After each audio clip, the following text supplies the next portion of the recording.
Bonjour à tous et bienvenue dans cette vidéo de revue de long terme sur les indices et les matières premières. Nous sommes le 1er juillet, donc il ne vous a pas échappé que hier c'était le 30 juin, donc s'il y avait une clôture hebdomadaire, mensuelle, trimestrielle et semestrielle. Donc c'est pour ça que j'en profite pour faire un point, parce que c'est bien de fin juin de se pencher un petit peu sur la moitié de l'année, voir un petit peu où on en est, ce qui s'est passé dans cette première moitié.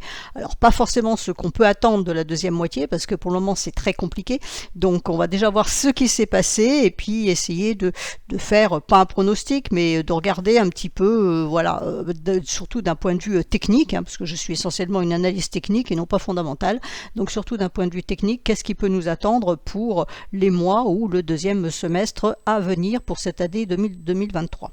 Donc je commence par faire un bilan d'abord de ce premier semestre, qui a vu donc plusieurs événements notables se produire, donc je vais prendre dans l'ordre. On a déjà eu une crise bancaire avec la faillite de banques régionales, donc c'était quand même la première crise dans ce secteur depuis 2008, donc ça a affolé un petit peu les marchés, mais pas trop, parce qu'il s'agissait de banques régionales, pas de banques à niveau national et international type Lehman Brothers, qu'il y avait eu en 2008, donc ça a été, il y a eu une inquiétude parce que ça revenait un petit peu sur le devant de la scène, on ne parlait plus trop des banques, et là tout d'un coup on s'est aperçu que les banques pouvaient être fragiles, et voilà, donc il y a eu de l'inquiétude, mais ça n'a pas dérapé plus loin, en sens où ce n'était que des banques régionales.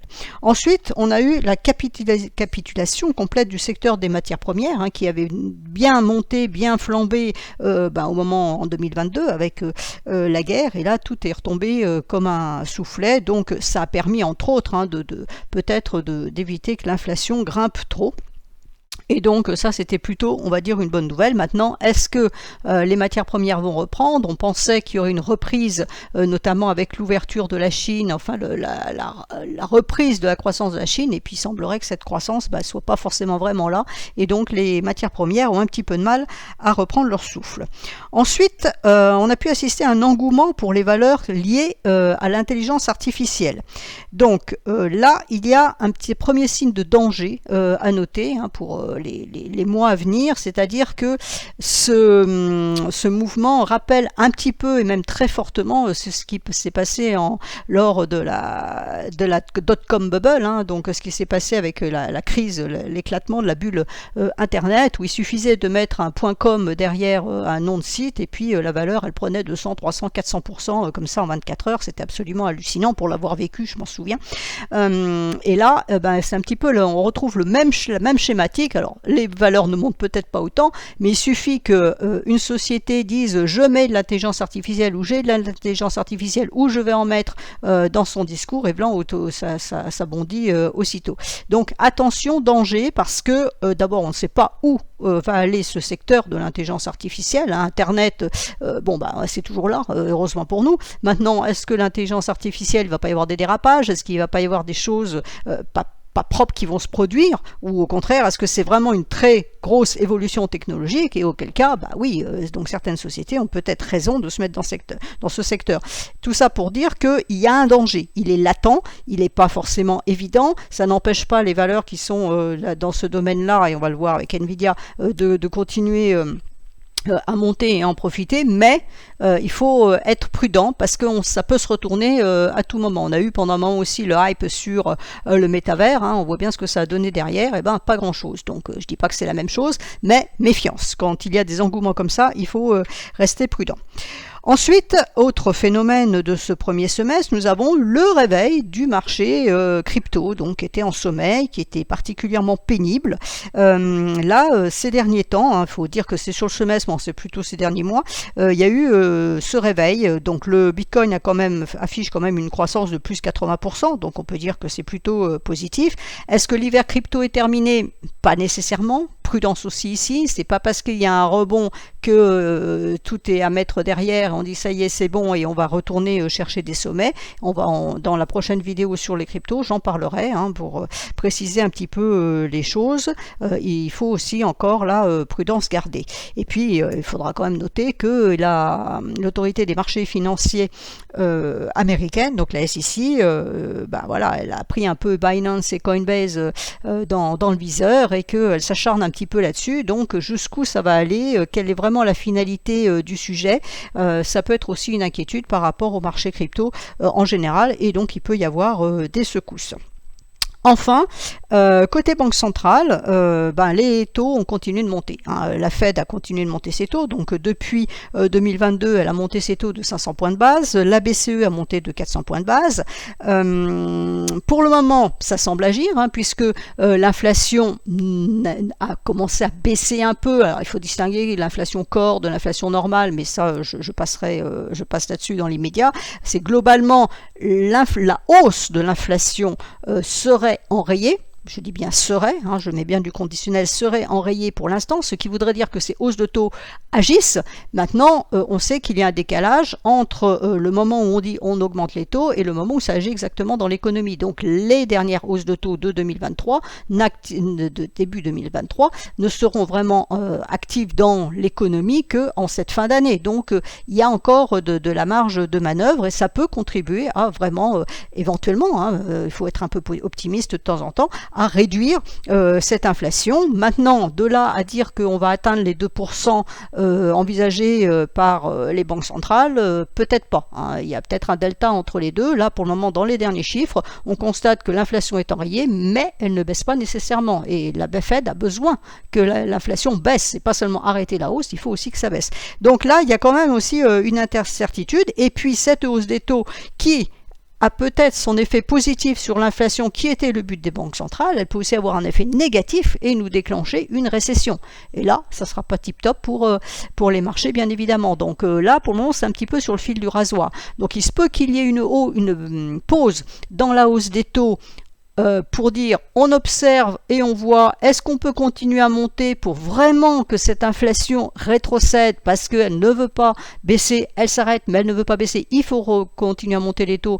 Donc la prochaine réunion de la Fed c'est le 22 juillet et c'est un discours qu'elle pourrait avoir, mais il va falloir observer les statistiques, notamment les soft data, hein, c'est-à-dire les statistiques à jour, on va dire en cours, pour voir si on n'est pas en train de créer une récession, parce que pour le moment, ces statistiques-là, justement, elles sont en train de nous dire qu'il y a de la faiblesse et qu'on est peut-être sur le bord de rentrer en récession. Et là, il y aurait un danger notable donc pour les économies. Donc là, c'est un petit jeu dangereux, hein, donc ça peut un petit peu partir dans les deux sens. Toujours est-il que, compte tenu de ce fait-là, ce n'est pas la peine d'envisager le pivot. Alors, on en parle déjà moins, là, ça s'est un petit peu calmé sur ce discours dans les médias financiers. Le pivot, non, il n'y aura pas de hausse de taux, de baisse de taux, pardon. En 2023, peut-être en 2024, mais plus sûrement en 2025. Il peut y avoir une pause en disant on va attendre de voir, et si récession il y a ou il n'y a pas, si inflation baisse ou ne baisse pas, à ce moment-là ils réajusteront, mais une baisse des taux maintenant, il faut l'oublier, ça ne sera pas avant 2024, voire éventuellement 2025. Tout ça pour certaines valeurs également, les valeurs techno notamment, hein, qui ont affiché aussi de forts gains, donc notamment Apple, Microsoft, Google, Amazon et Netflix qui ont fait entre plus et 35 et 50%, Meta qui a été multiplié par 2, Nvidia, alors Nvidia qui a augmenté de 180%, mais Nvidia c'est l'intelligence artificielle, donc c'est les semi-conducteurs qui vont dans l'intelligence artificielle, donc voilà pourquoi le bon, donc attention, parce qu'elle a déjà beaucoup monté aussi, donc si jamais il y avait un essoufflement au niveau justement de cet engouement pour l'intelligence artificielle parce que on découvre des problèmes ou que sais-je, elle pourrait en pâtir notamment. Et puis, le problème maintenant pour toutes ces valeurs, c'est que ça, c'est les valorisations boursières, mais il faut que les revenus attendus qui justifient ces valorisations boursières, maintenant, il faut qu'elles montent de 40%, ce qui est énorme. Donc là, il va y avoir peut-être aussi un décalage. Donc les prochains résultats qui vont commencer à tomber à partir de la mi-juillet vont être intéressants à observer parce que, voilà, entre cette hausse démesurée un peu des valorisations boursières et la réalité derrière des sociétés, il y aura peut-être quelque chose qui va se passer et qui pourrait provoquer éventuellement une baisse sur les marchés. Donc, globalement, en résumé, les médias financiers constatent quand même qu'il y a du mieux, hein, globalement. on reste quand même dans l'expectative d'une récession, malgré tout, justement à cause de cette hausse de taux et qu'on ne baisse pas ces taux. Et donc la récession reste toujours une préoccupation majeure au niveau des marchés financiers, même si, bon, c'est pas ce que nous montrent forcément les graphiques sur les indices. Donc voilà pour ce résumé global macro. Alors je vous dis, c'est pas trop ma tasse de thé. Maintenant on va passer au graphique qui pour moi me parle beaucoup plus, que j'arrive beaucoup mieux à cerner, parce que toutes ces données macro, bon, elles sont là, hein, elles sont pas fausses et elles tiennent la route, il n'y a pas de souci, mais je veux dire, c'est voilà, c'est essayer d'expliquer un petit peu les choses a posteriori, hein, on va dire, on voit des graphiques, on voit que ça monte ou que ça baisse, on essaie d'expliquer un peu a posteriori, donc c'est pas trop mon truc. Et puis c'est l'inconnu, voilà, est-ce qu'on va continuer à monter les taux, est-ce qu'on va les baisser, est-ce que ceci, est-ce que cela, donc c'est tellement subjectif que pour l'investisseur ou le trader, j'ai envie de dire que ça n'a pas grand intérêt d'avoir ce genre de discours, et qu'un graphique pour moi est beaucoup plus parlant, parce que là on sait exactement où on en est, on sait s'il faut être prudent ou pas, si on peut y aller, si on peut pas y aller, les hypothèses Fed, BCE et compagnie, c'est un peu plus compliqué à gérer. Donc je passe maintenant à la partie graphique. Donc avec le S&P, je vais faire donc les indices, hein, cette fois, donc les indices américains et européens comme d'habitude. Donc le S&P, alors je vous l'ai mis en journalier, mais je vais passer en UT longue plus tard, simplement parce qu'en journalier, ben voilà, on a une idée sur ce qui se passe, c'est-à-dire que le S&P vendredi a eu la bonne idée d'aller nous faire un double top, hein. Le dernier top il est là et on l'a légèrement dépassé, on a clôturé en dessous. Donc la question, quand on a un double top, est-ce que c'est un double top qui va être validé et auquel cas il va y avoir baisse derrière, hein, c'est ce qu'indique toujours un double top, ou alors au contraire, est-ce qu'on a bien une reprise haussière, c'est-à-dire qu'on avait une tendance haussière ici, on a baissé, on repasse la Tenkan, donc on invalide l'alerte baissière et on repart à la hausse, mais pour ça il faut dépasser de façon pérenne, hein, c'est-à-dire en clôture, le dernier point haut. Je rappelle la théorie de Dow, hein, de Charles Dow, c'est des points hauts de plus en plus hauts et des points bas de plus en plus hauts, c'est une tendance haussière, c'est pour ça qu'il faut toujours casser le dernier point haut, réciproquement pour les points bas. Mais là, voilà. Donc, on a cassé en session, mais en clôture, on est resté en dessous. Donc, attention, là, il y a un possible double top qui se met en place. Il y a un gap ici qui n'a pas été fermé. Hein, le gap du 9 juin, il est toujours ouvert. Donc, est-ce qu'on ne pourrait pas avoir une correction pour revenir chercher ce niveau-là avant de repartir? N'oublions pas non plus que nous sommes le 1er juillet, c'est-à-dire qu'on rentre quand même dans une période un peu plus calme sur les marchés. Hein, moins de volatilité, c'est les vacances. Nous avons le 4 juillet qui est férié aux États-Unis. Donc mardi, comme c'est mardi, ça veut dire que lundi, ça va être très faible aussi, point de vue activité. Beaucoup prennent 4 jours, hein, ils en profitent, les Américains, ils ont bien raison. Donc voilà, il y aura le NFP à la fin de la semaine, soit, mais là, il va y avoir 4 jours, donc voilà, il y a un petit danger qui est ici. Donc, je vais passer en UT très haute maintenant, pour voir un petit peu où on en est. Donc, je vous mets le semestriel, hein, puisque je vous ai dit qu'on fermait aussi la première moitié de l'année. Donc, le semestriel, pour le moment, aurait plutôt une incidence positive en ce sens où on a encore un point haut, un double ici, hein, qu'on pourrait aller chercher à 4811. Donc là, c'est le point haut des lignes, hein, qu'on vient de voir.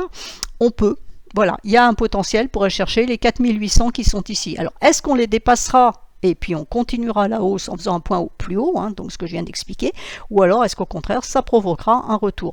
Donc l'idée de toute façon à long terme, donc pour le semestre qui vient, c'est tant qu'on reste au-dessus des 3500, 3492, ça reste haussier sur le S&P. Maintenant voilà, on a eu cette correction, ça peut n'être qu'une correction et on repart à la hausse. Si on regarde en trimestriel, donc pour le dernier trimestre qui vient de se passer, là on peut avoir une petite inquiétude en sens où on a eu 3 bougies correctives ici, donc ça c'est parfait, on n'a pas atteint la key jaune, mais on est reparti, et on a 3 bougies bleues. Donc est-ce que ces 3 bougies bleues correctives, dans un mouvement en A, B, C, et on redescendrait chercher les 3300 par exemple, ou est-ce que non, on repasse la Tenkan, donc on invalide l'alerte baissière, et on repart à la hausse. Donc voilà l'importance de casser le dernier point haut. À partir du moment où on aura cette cassure ici, on pourra dire que le marché reprend effectivement la hausse, Là, donc, il faudrait faire une quatrième bleue, hein, ici. On repartirait à la hausse, on reprendrait la tendance haussière, hein, de fond qui est là depuis 2009. Hein, on est bien en tendance haussière, parfaitement tenue avec ce système Ishimoku, puisque même le crash de 2020 ici a été soutenu par la Kijun. En clôture de bougie, on n'a jamais donné de signal vendeur. Et là, on est reparti, on n'est même pas allé chercher ce niveau-là. Donc, ça peut être aussi une information positive en disant le marché n'a pas réussi à aller chercher ce point moyen et on repart à la hausse et on invalide l'alerte ici. Donc c'est pour ça que je reste relativement positif sur l'idée d'aller chercher le deuxième point haut. Maintenant on l'a vu en daily, on a un double point haut. Donc est-ce qu'on aurait par exemple un pullback ici sur les 4165, revenir tester cette Tenkan avant potentiellement de repartir ici compte tenu de voilà dans le 3 mois le Q3 oui, qui arrive devant nous. Il y a quand même 2 mois d'été où voilà, il n'y a pas forcément beaucoup de trading. Alors, il peut y avoir des mois d'août qui sont très beaux, mais bon, c'est pas la même chose, quoi. Donc en mensuel, on est au-dessus de la Kijun. Donc pour moi, tant qu'on reste au-dessus du niveau des 4156, sur cette unité de temps-là, ça reste haussier. Hein, donc l'idée que je vous ai dit qu'on pourrait éventuellement faire un ABC, elle existe. Hein, c'est-à-dire si on repasse cette Kijun ici à 4156, à ce moment-là, on pourrait descendre. Mais on voit qu'on aurait tout de suite un nuage qui va se profiler ici et donc qui pourrait faire support. Donc grosse baisse, je la vois pas pour le moment. Hein. On est quand même haussier, on est au-dessus de la Kijun, donc on a bien un sentiment haussier, il n'y a pas de souci. Il faut aller chercher les derniers points hauts et les dépasser, sinon on risque aussi de rester là à l'horizontale. Donc voilà, pour le moment, sur le S&P, c'est ce qu'on va surveiller. On va surveiller la Kijun en support à 4000, allez, on va dire 4160, les derniers points hauts. Donc tant que ce niveau-là est en support, on peut aller chercher les derniers points hauts. Si on casse les derniers points hauts, à ce moment-là, ça sera plus de hausse sur le long terme, hein, puisque je suis en mensuel. Et donc en hebdomadaire, on retrouve la même schématique. Donc en hebdomadaire, on a bien notre renversement de tendance. Hein. Ici, c'était baissier. On repasse de l'autre côté du nuage hebdomadaire. La lagging span est de l'autre côté. Ben, quand vous regardez l'écran, vous voyez bien que tout est libre à la hausse. Alors il y a des petites résistances au passage. Hein. Il y en a une ici à 4590 et les points hauts ici à 4800. Donc on casse tout ça et c'est bon. Mais là, techniquement parlant, on voyait que la Kijun mensuelle a été travaillée sur la SSB, donc on voit bien que c'est un niveau qui a été travaillé. Le marché a décidé de pousser plus haut parce qu'on considère que d'un point de vue macro ou autre, eh ben, ce marché vaut plus cher. Donc on est bien dans une dynamique haussière. Si je prends cette semaine, ben voilà, à part ce double top potentiel, hein, mais qui reste encore à valider, ce n'est que ce qui est écrit sur le graphique, donc attention prudence, on reste quand même une notion haussière puisque la bougie bleue là a clôturé largement au-dessus de l'ouverture de la bougie rouge précédente et la clôture de la bougie bleue précédente. Donc on reste dans une dynamique haussière. Je vous dis, il y a encore un petit niveau ici à 4600 qu'il va falloir traverser, mais la dynamique est plutôt positive. Le Dow Jones. Alors le Dow Jones, donc même chose, on va aller le regarder en long terme. Alors hop, en 6 mois, voilà. Donc en 6 mois, bah, il reste haussier, il n'y a rien à dire, hein. On est au-dessus de la Tenkan, on n'a rien fait, bon là ça monte, donc ça reste haussier. La tendance est belle, hein. Vous voyez que là, ce qui s'est passé sur le premier semestre 2020, donc avec le Covid, on est allé chercher la Kijun, mais on est remonté très fortement et on est reparti à la hausse. Donc là, globalement, sur ce semestre, c'est haussier et il n'y a rien qui nous indique que ça devrait passer à la baisse sur le semestre suivant. En trimestriel, on tient la Tenkan. Alors, on l'a perforé au Q4 2022, on l'a testé au Q1 2023 et on est resté au-dessus. Et là, on est revenu tester hein, la mèche ici et on est resté au-dessus. Donc, tant qu'on est au-dessus de ce niveau-là, ici, donc les 32 700, ça reste haussier avec dans l'idée d'aller chercher les derniers points hauts à 36 900. En mensuel, en mensuel, on retrouve notre Tenkan trimestriel qui est sur le même plan que la Kijun mensuelle. Et vous voyez que c'est absolument magnifique parce que c'est un niveau qui est tenu depuis le mois de novembre 2022. Hein. On a eu un excès ici en mars 2023, mais on a clôturé largement au-dessus hein, parce qu'on a complètement repris. Et depuis, on est toujours resté au-dessus de ce niveau-là. Donc clairement, le marché considère que ce point moyen sur les 26 derniers mois, hein, puisque c'est la Kijun, donc ce point moyen sur les 26 derniers mois, les 26 derniers mois c'est 2 ans et et 2 mois, c'est le niveau moyen du Dow Jones et il n'a pas à être enfoncé puisqu'on considère que pour le moment, c'est ce que dit le marché avec ces bougies, il est plus haussier que baissier tant qu'on va rester au-dessus de ce niveau. Donc sur vos écrans, en rouge, vous mettez le niveau des 32 740. Il ne faut pas passer ce niveau en clôture de bougie, bien évidemment. Alors on aura un autre support juste en dessous à 31 940, on va dire. Donc c'est un double support, c'est aussi intéressant, vous voyez qu'ici on l'a légèrement perforé, donc on a un double support ici, donc normalement on devrait pouvoir aller chercher le dernier point haut. Vous voyez que la lagging span ici a parfaitement rebondi en plus sur la bougie, donc elle est libre à la hausse, les prix sont libres à la hausse, donc quand tout est libre à la hausse, on ne voit pas très bien pourquoi ça baisserait, vu que par contre à la baisse on a un double support qui pourrait bloquer les choses. Donc pour le moment ça fait un petit peu de l'horizontale en hebdomadaire, mais même chose, la LS est libre, les prix sont libres, la Tenkan, on n'est pas allé la chercher, Tenkan donc hebdomadaire, on n'est pas allé la chercher. Vous voyez notre niveau ici clé, il est là. Donc bon voilà, on a des niveaux à aller chercher. Le point haut ici à 35 234, le niveau ici à 35 427, le point haut ici à 36 837. Mais globalement pour le moment, ça reste plutôt haussier. Même la tentative baissière la semaine dernière, pour moi, n'a rien donné puisqu'elle a été totalement réavalée cette semaine. Alors le Nasdaq avec toutes ces valeurs qui ont fortement monté, on va se le mettre en 6 mois. Voilà, en 6 mois, ce que donne le Nasdaq. Alors je précise que mes graphiques sont en log, quand on prend les échelles hautes, on est en log pour avoir des pourcentages de hausse et non pas des points de hausse. Donc je vous ai mis deux Fibo ici. On a une extension Fibo ici, puisqu'on pourrait considérer qu'on a fait une vague 1, une vague 2, une vague 3, et puis potentiellement une vague 4 ici de correction. Donc on a atteint les 2,618 de ce mouvement-là, donc ce qui est absolument énorme, et qui par contre est un ratio important au niveau Fibo. C'est 0,618, 1,618, 2,618. Voilà, ça c'est les ratios du nombre d'or, donc c'est un ratio important pour Fibo. Et c'est le niveau qui a été atteint. Vous voyez que quand je mets mon extension ici, ça me donne le niveau ici à 16 180, on va dire 16 200 pour faire simple.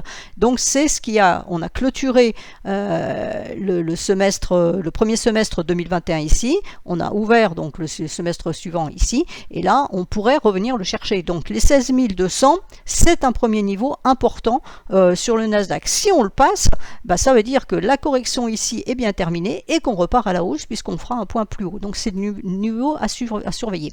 Maintenant, si au contraire on repartait à la baisse, j'ai mis le retracement Fibo ici, et vous voyez que le retracement Fibo nous dit que les prix ici dans leur correction sont revenus chercher juste les 0,382. Ils ne sont même pas revenus chercher ni les 0,500 ni les 0,618. Donc il y a une puissance haussière dans le marché qui est vraiment toujours présente. Maintenant, si on faisait un double top ici, on pourrait potentiellement revenir chercher ça, voir le niveau qui est ici. C'est pour ça que je le mets. Alors, ce n'est pas mon scénario pour le moment, bien évidemment, mais c'est à prendre en ligne de compte s'il devait y avoir un retour de bâton dans ce sens-là. Donc voilà les niveaux qu'il faudra surveiller à la baisse. Donc nous, on a la Kijun avant le 0,500, donc on pourrait avoir une mèche en dessous à 9300. Je vois vraiment mal le Nasdaq redescendre sur ces niveaux-là actuellement, compte tenu de l'environnement, etc. Il faudrait vraiment qu'il y ait une très grosse crise ou une très grosse récession pour que ça redescende à 9000. Donc c'est pas du tout mon scénario. Je pense que les 0,382 ont fait leur taf, c'est bon, et que maintenant on devrait pouvoir remonter chercher les derniers points hauts et les casser. Donc les 16 200, c'est le niveau à surveiller à la hausse.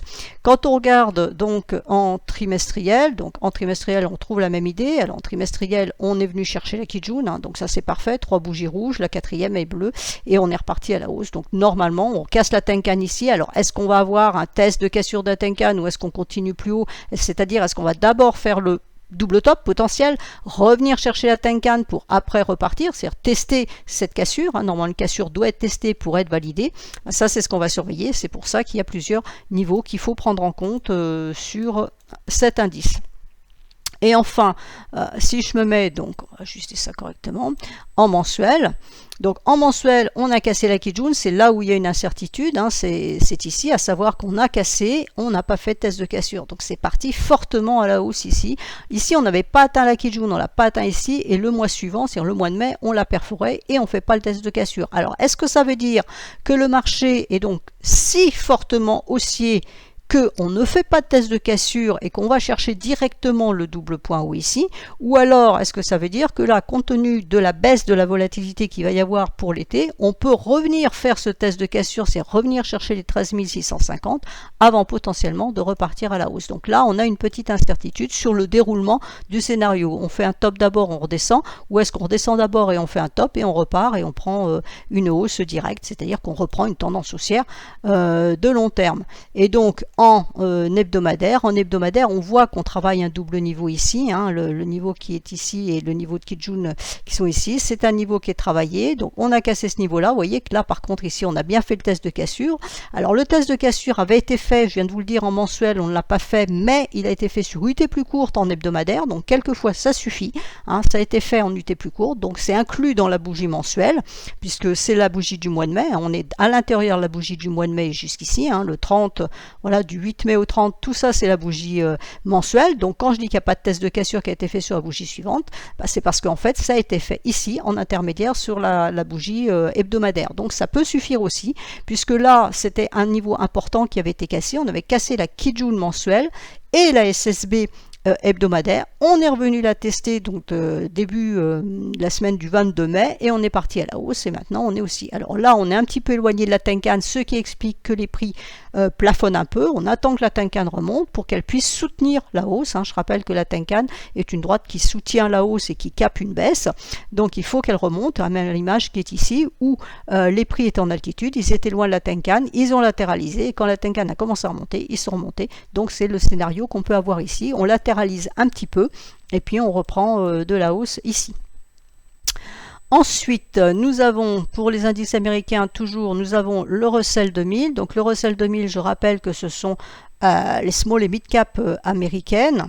Donc ça repart, hein. On a eu, voilà, je suis pas sur le bon truc, là on est sur 6 mois, c'est ici, voilà, on a un an. Sur les 6 mois, on a eu cette baisse ici, la Tenkan a tenu, pour le moment on a un potentiel double top, hein, donc à surveiller. A priori ça a l'air quand même de vouloir rebondir un peu, c'est surtout ces derniers temps où ça rebondit. Voilà, on voit en mensuel, hein, on a vu cette baisse, le nuage a joué, hein, il a agi en soutien ici, donc les prix ont l'air de vouloir retenter, hein, ce mois de juin en tout cas le marché est bien reparti à la hausse. Maintenant il faut que la lagging span casse ici sa Tenkan à 1896 pour envisager d'aller chercher la Kijun à 2053 et c'est seulement si on casse cette Kijun qu'à ce moment-là on redonne vraiment un signal haussier de long terme, hein. Tant qu'on reste en dessous de la Kijun, ben, on est neutre puisqu'on est au-dessus du nuage mais en dessous de la Kijun, donc c'est de la neutralité. Donc ça surveiller parce que c'est souvent un indicateur avancé sur le mouvement des marchés.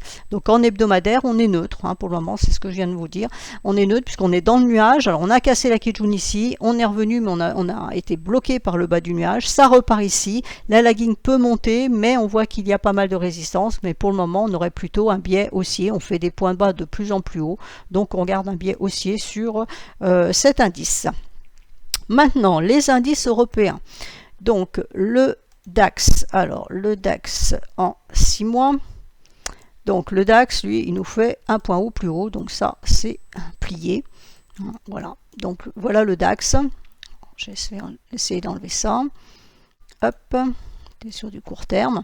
Donc les deux derniers points hauts étaient ici, on a clôturé dessus, hein. Donc on a fait un point haut plus haut et on a clôturé sur les derniers points hauts. Donc le DAX, bah, il a une puissance haussière, hein, on ne peut pas vraiment dire le contraire, ce qui est un peu paradoxal quand on pense que beaucoup d'entreprises allemandes sont fortement exportatrices et notamment vers la Chine. Or la Chine est un peu plan-plan, hein, il n'y a pas vraiment de dynamique du côté de la Chine, donc attention parce que là il pourrait peut-être se passer quelque chose aussi si la Chine effectivement ne reprend pas, hein. Tous les espoirs, toutes les hausses se sont faites sur cet espoir de la Chine qui redémarre, on s'aperçoit que ça redémarre pas trop, donc et on commence déjà à voir d'ailleurs les signes sur certaines sociétés allemandes qui sont pénalisées par une absence justement d'exportation du côté du marché asiatique et chinois en particulier. Donc ça peut avoir un impact dans les résultats qui vont sortir donc là à la mi-juillet. Donc est-ce qu'on est en train de faire un triple top ou est-ce qu'au contraire ça pousse, ça continue à pousser parce que les marchés n'en ont rien à faire de la macro? Ça c'est encore aussi une possibilité. Donc voilà, en trimestriel. Alors le trimestriel, pour moi j'ai 3 bougies bleues, donc c'est toujours un petit peu inquiétant parce qu'en général il y a une rouge derrière de correction. Ça peut être qu'une rouge ou ça peut être 3 rouges. Donc voilà, est-ce qu'on est sur un plafond ici à 16 270? Ben, c'est ce qu'on va surveiller avec les éléments dont je viens de vous parler. Et en mensuel, ben voilà le mensuel, on voit que ce niveau-là a été travaillé, il a été travaillé pendant 2 mois. Là, on a tenté de le passer, on l'a passé, et on est quand même revenu clôturer sur les derniers points hauts ici. Donc voilà, il y a une petite incertitude ici. Donc est-ce que, voilà, avec les chiffres de juillet, c'est pas très bon, et du coup, ça repart un peu à la baisse. Alors on a une petite jaune ici en soutien à 14 225. Oui, elle devrait rester ici. Normalement, elle ne devrait pas monter. Est-ce que on redescend chercher ce niveau avant de poursuivre la hausse? Ben, écoutez, ça, on va le voir. C'est pas très clair. Hein. On voit en hebdomadaire d'ailleurs que ce niveau, voilà, est travaillé. Hein. Ce niveau est travaillé. On a la Tenkan ici, on a les derniers points hauts qui sont ici, et on les travaille depuis la mi-mai. Depuis la mi-mai, ça ne passe pas. Alors, on a eu ce boost ici à la mi-juin qui a été invalidé, on va dire, hein, la semaine suivante, et puis là, on n'est pas revenu à remonter au-dessus. Donc, voilà, il y a peut-être un petit peu d'attentisme, ça, sur le DAX, donc il faudra être prudent. Si on veut faire du long terme, pour le moment, je le déconseillerais. J'attendrai vraiment qu'on recasse ce niveau-là, le niveau des 16 560, pour que vraiment on puisse dire, ok, c'est bon, on fait un point haut plus haut sur le dernier point haut, et à ce moment-là, la tendance haussière reste. Pour le moment, c'est un petit peu mitigé.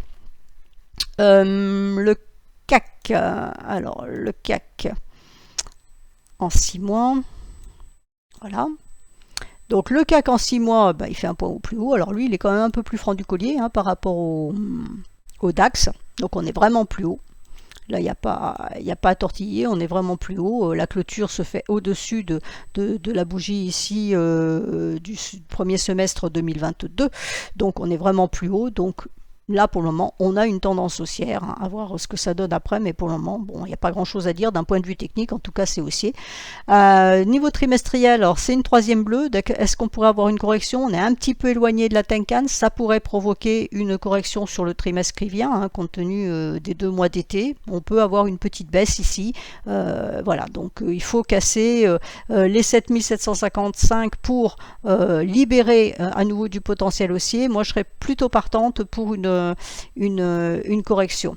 En mensuel, on voit qu'on n'y arrive plus, hein, le point haut plus haut c'est fait au mois d'avril 2023, on a rebaissé donc en mai, là on est reparti, mais on n'est pas revenu sur les derniers points hauts ici, hein, on est la bougie haussière et à l'intérieur de la bougie baissière du mois de mai, la bougie de juin est à l'intérieur de la bougie baissière du mois de mai, donc voilà, prudence, j'ai envie de dire, on surveille, pour moi il faut vraiment surveiller le niveau des 7500 et 570, si on arrive à les passer, c'est bon, on relance la hausse, par contre, tant que ce niveau-là tiendra en résistance, la hausse peut être mise en stand-by. Je ne dis pas qu'elle est annulée, je dis qu'elle est juste mise en stand-by pour le moment. On n'est pas allé chercher la Kijun en hebdomadaire, donc ça c'est plutôt positif. On repasse la Tenkan, mais vous voyez qu'on l'a passé la semaine du 12 juin, on l'a invalidé la semaine du 19 juin, là on l'a repassé cette semaine, donc ça c'est bon.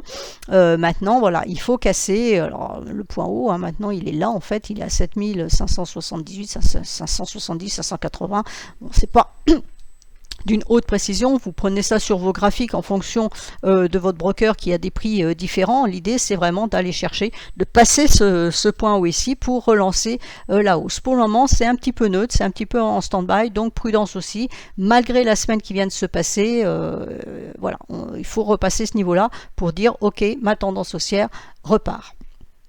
Et enfin, je finirai par le SMI. Alors, le SMI en 6 mois. Donc lui, il a encore du chemin à faire pour aller chercher le dernier point haut. Mais bon, pour le moment, a priori, c'est quelque chose qui est possible. Hein, on va dire c'est à peu près dans les clous, mais il y a du chemin à faire. Hein, le point haut est à 13 000.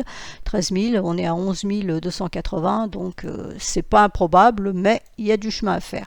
En trimestriel, c'est un petit peu plus compliqué. Pourquoi? Parce qu'on est sous la Tenkan. Donc, clairement, il faut casser ce niveau de Tenkan ici. Je vais enlever cette droite bleue ici. Il faut casser ce niveau de Tenkan à 11 525 pour dire que la tendance haussière repart. Pour le moment, c'est neutre entre les 10 295 et les 11 525, puisqu'on est entre la Kijun, donc cassure Kijun, c'est signal vendeur, et cassure de la Tenkan ici, c'est fin de l'alerte baissière sur la tendance précédente. Donc il faut repasser ça pour aller chercher les derniers points hauts. Donc là aussi, il y a du chemin à faire. Et la Tenkan trimestrielle, c'est la Kijun mensuelle, donc on comprend bien que sur une échelle de temps un peu inférieure, il faut donner un signal haussier, c'est un signal d'achat au-dessus des 11 525 pour partir chercher les derniers points hauts. Donc là, on a eu la baisse ici, et là, pour le moment, la Kijun fait barrage. Elle a fait barrage ici, elle a fait barrage ici, ici. Donc pour le moment, cette Kijun ne passe pas. Donc le niveau clé à surveiller sur le SSMI pour les semaines et mois à venir, c'est vraiment le niveau des 11 525. Si on le passe, à ce moment-là, c'est positif. Par contre, tant qu'on reste en dessous, alors ce ne sera pas forcément très négatif, en sens qu'il va y avoir un nuage en soutien, mais malgré tout, ça sera une situation de neutralité. Donc pour investir sur du long terme dans une situation de neutralité, c'est compliqué, et cette neutralité on la voit bien ici en hebdomadaire, puisque les prix sont dans le nuage hebdomadaire et ils sont coincés donc entre cette Kijun mensuelle qu'on vient de voir, la Tenkan trimestrielle, et ici on a la Kijun journalière qui est à l'intérieur du nuage journalier ici. Donc on a bien une très forte neutralité entre ces deux niveaux, donc soit on casse ça et on donnera un signal baissier, il faudra sortir du nuage, ça ne sera pas forcément la forte baisse tout de suite, soit on arrive à passer ce niveau là, et à ce moment là on aura des résistances ici, 11 935, une autre à 12 191, avant potentiellement d'aller chercher les 13 000. Alors, un petit détour donc par le SOX, puisque le SOX, c'est l'indice des semi-conducteurs de Philadelphie, donc pour toutes nos valeurs, notamment Nvidia, qui sont liées à ce secteur. Donc le SOX a eu un semestre fortement haussier. Le dernier semestre était neutre, on va dire, et puis ce semestre-là a été particulièrement haussier, donc le potentiel de remontée ici est assez fort. Donc pour le moment, ça reste assez positif. Donc là, même chose, je pense qu'on devrait pouvoir retourner au moins chercher les derniers points hauts à 4100, à voir si on arrive à les casser ou pas, mais tant qu'on reste au-dessus de la Tenkan à 3087, ça reste haussier. Et en mensuel, il n'y a pas grand chose à dire. Vous voyez que la lagging span n'a jamais cassé ses prix, donc elle est toujours restée au-dessus, donc elle n'a jamais validé de baisse. Donc bien que mes prix étaient en correction ici, ce n'était qu'une correction, ce n'était pas un signal baissier. Et là, on a repris la Kijun, donc on l'a reprise en mars, en avril, on a validé, et là, c'est reparti fortement en mai, et là, ça continue. Donc voilà, logiquement, les derniers points hauts paraissent relativement acquis, sauf coup de grisou d'ici là, mais normalement, donc là ça stagne un peu parce qu'on attend que la Tenkan remonte, mais on a bien le potentiel haussier. Donc normalement un SOX haussier, c'est un Nasdaq qui est haussier, ce sont les valeurs toutes qui sont liées donc aux semi-conducteurs et en particulier Nvidia qui restent haussières. Voilà, j'ai fait le tour des indices. Je ferai une autre vidéo, c'est suffisamment longue, sur chaque actif, la classe d'actifs. Donc je ferai une vidéo pour les matières premières, une pour le Forex et une autre pour les actions américaines et une autre encore pour les cryptos.